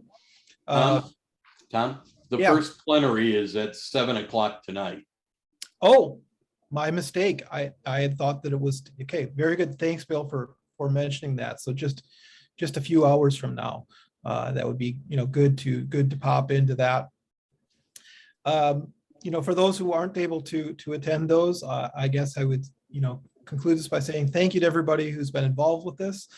This group, it gives me hope, and that's a good thing in these challenging times. And I hope you all feel the same. It's really a pleasure to just to hear from people about all the ideas they have and the projects that they're working on, and a lot of good things are going on out there all the time. And I just try to remember that on days when maybe there are less good things going on. So thank you, everybody. We'll hope to see you again at ICAPE over the next day or so, and if not at the next one of these.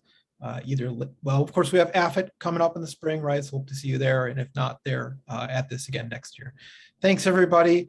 Thanks to all the speakers. Thanks, Hilke, for keeping us on track here with this stuff. And have a good evening, everybody. You too.